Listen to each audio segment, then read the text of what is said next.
So I got this at a food truck called Fire and Rice. And this is $16 and it is their uh, chicken bowl. Crispy fried chicken bowl. Yeah, the garlic fried chicken bowl. This is $16 at the food truck. So it's the rice. Just tastes kind of like plain rice. Yeah, it's just plain rice. That's the chicken.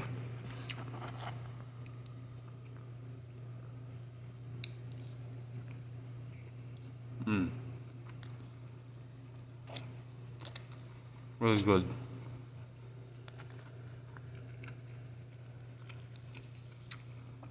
The sauce is pretty good. This is the coleslaw or something.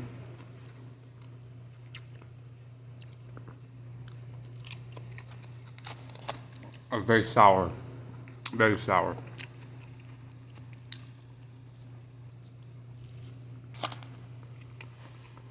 I like the chicken the best.